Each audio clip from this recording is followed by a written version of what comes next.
Hey guys, welcome to the part 2 of our vlog. So ngayon papunta tayo ng The Frame. Ayon sa Guinness Book World of Records, ang The Frame ang pinakamalaking frame sa buong mundo. Alam niyo ba guys, napansin ko lang na ang Dubai, mahilig siya sa mga biggest, tallest, longest in the world. Sikat na sikat ang Dubai sa tourism. Medyo malayo din yung Global Village, parang from Abu Dhabi. Parang nasa 1.5 hour. Galing parking, sumakay kami ng e-bike para ihatid kami sa entrance ng Global Village. So dito naman, pwede naman siya mag-walk-in na lang. Walang price ng ticket niya, 30 dirhams. Nasa 450 siya sa atin sa Pilipinas. Pagkapasok ko, may lumapit sa amin na security. Sinabi niya bawal daw mag-vlog. Pero, pwede mag-take ng pictures and videos. Pero halos lahat ng lugar dito sa UAE. Kasi one time, pumunta kami ng China, kumuha ko ng picture. Tapos, may lumapit sa akin security. Eh di nanginginig na ako sa takot. Kasi, di ko alam kung anong nagawa ko. Tinuturo niya yung camera ko. Sinasabi niya, delete, delete, delete. Siyempre, ako katal na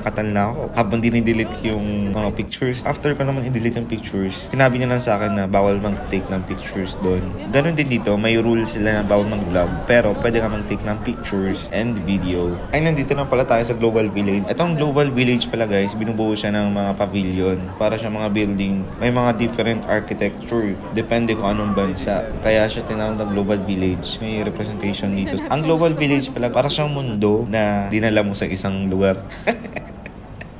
Para siyang lahat ng mga tourist spots sa iba't ibang bansa or nagre-represent sa bansa na yun, nandito. Shopping, dining, and entertainment attraction. Kasi may mga concert and events din sila dito. Sobrang laki nito. And weekend ngayon, medyo madaming tao. Tapos guys, alam nyo ba dito, iba-iba din lahi yung mga turista dito. Pinupuntahan pala talaga siya ng mga tourist. Unang pasok ko pa nga lang dito, pagkakita ko sa mga turista. Parang gusto kong kumanta ng We Are The World. Pero iniisip ko baka walang sumama sa akin kumanta.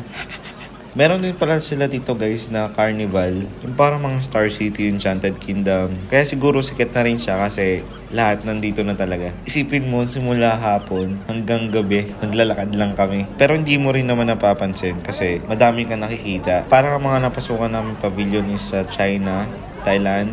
Hindi ko napansin kung meron Pilipinas. Kasi ang laki niya. Then bago kami umuwi, may nadaan namin parang show. Pero separate yung bayad niya. Parang sa 20 dirhams. Mga nasa 300 pesos siya. Parang outdoor na teatro siya. Na may mga skills yung mga actors. May mga ng drift, diving, action yung concept ng show. After namin manood, dumiretso na kami sa exit. Babalik pa kami ng Abu Dhabi. Mga nasa 1 hour drive din yun. Sulit din naman yung paghihintay namin sa show. Kaya kung umabot ka na rin dito sa dulo ng video, i-like mo na din to. Since madami pa akong share na video dito sa UAE. Yun lang. Thank you. Bye-bye.